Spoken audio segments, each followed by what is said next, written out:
গরিব ঘরের মেয়ে বলে আর শ্বশুরবাড়িতে আমার কোনো নাম নেই। আমার নাম সবিতা। খুব গরিব পরিবারের মেয়ে আমি। খুব অভাবে আর কষ্টে দিন কাটতো আমাদের। আমরা ছিলাম 2 বোন 1 ভাই। আমি ছিলাম সবার বড়, তাই আমার বাবা আমাকে পড়াশোনা বেশি করাতে পারেনি। মাধ্যমিকটা পাশ করার পর খুব ভালো একটা সম্বন্ধ আসলো। ছেলে বিদেশে থাকে, পড়াশোনা অনেক, দেখতে খুব সুন্দর, অনেক বড়লোক বাড়ির ছেলে। এত ভালো সম্বন্ধ পেয়ে আমার বাবা মা বিয়েতে রাজি হয়ে যায়। আমার মতামতটাও কেউ নেওয়ার প্রয়োজন মনে করেনি। আমার বাবা যেহেতু খুব গরিব ছিল, তাই সেই রকম কিছু আমার বিয়েতে বাবা দিতে পারেনি। আমার শ্বশুরমশাইয়ের কোনো দাবি ছিল না আমার বাবার কাছে, কিন্তু আমার শাশুড়ি মা অনেক দাবি ছিল তার ছেলের বিয়েতে অনেক কিছু আনবে। তারপর কিছুদিনের মধ্যে বিয়েটাও হয়ে গেল। কোনো রকমের 7 পাকে ঘুরিয়ে আমার বাবা বিয়েটা দিয়ে দেন। শ্বশুর বাড়িতে খুব ধুমধাম করে আমাদের বৌভাতে অনুষ্ঠান করে। সেখানে আমাদের বাড়ি থেকে কন্যাযাত্রী হয়ে সবাই যান, কিন্তু আত্মীয় স্বজনও আসে। বিয়ের পরের দিন সকালবেলা আশেপাশের লোকেরা বউ দেখতে আসে। বউ দেখতে এসে দেখছে আর বলছে, কি গো রাজীবের মা, নতুন বউ বাপের বাড়ি কি অতটুকু ক্ষমতা ছিল না যে মেয়েকে একটু সাজিয়ে দেবে? তারপরে শাশুড়ি মা হঠাৎ করে বলে উঠলেন, ভিখারি বাড়ির মেয়ে, দুবেলা ঠিক মতো খেতে পারেনি, তাদের আর কি সামর্থ্য থাকবে মেয়েকে দেবার? শাশুড়ি মায়ের মুখে এই কথাটা শুনে খুব খারাপ লাগছিল আমার। প্রতিবেশীরা যা ছিল কিছু বলুক না, আমার শাশুড়ি মা তার থেকে বেশি বলে দিল আমাকে। মন খারাপ করে ঘরের মধ্যে চুপচাপ গিয়ে শুয়ে পড়লাম। বর এসে জিজ্ঞেস করলো কি হয়েছে। আমি কিছুই বলিনি, কারণ সে যদি আবার ওর মায়ের সাথে গিয়ে ঝামেলা করে।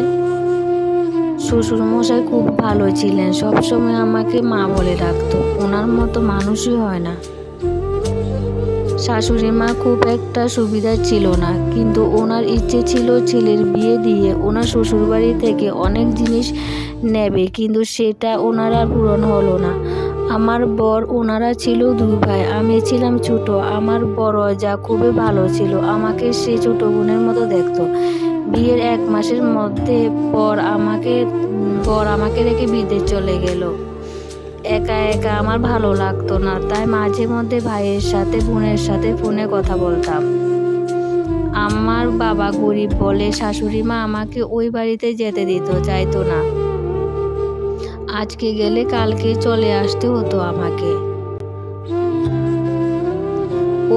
ওই দেখে পরে আরো খুব কাজের চাপ, ঠিকঠাক করে ফোন করতে পারতো না আমাকে। শাশুড়ির জন্য আমাকে মাঝে মধ্যে বাবার বাড়ি থেকে কিছু দেয়নি বলে এটা সেটা বলে খোঁটা দিত। ওইসব শুনে আমার খুব কষ্ট হতো, কাউকে কিছুই বলতে পারতাম না। বর যায় আসে, মাঝে মধ্যে জিজ্ঞেস করে, কত কি হয়েছে, মন খারাপ করে বসে আছো কেন?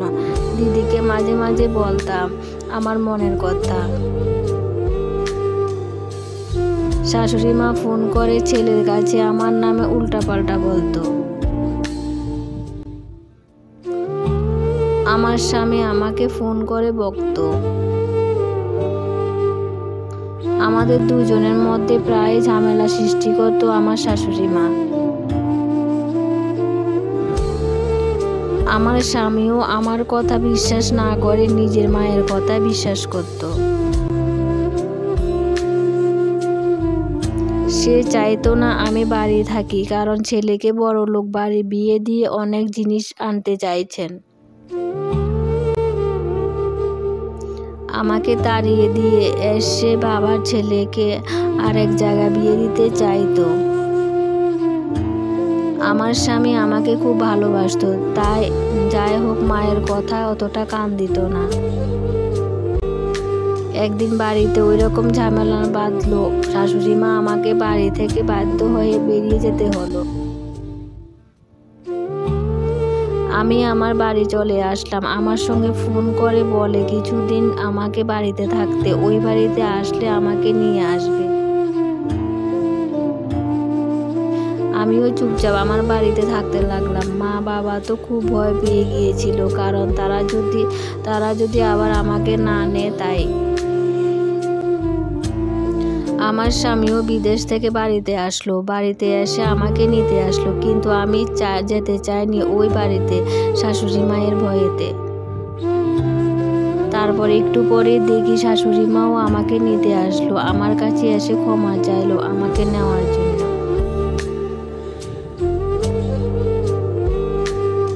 আমি ওনাকে আমার নিজের মা মনে করে ক্ষমা করে দিলাম।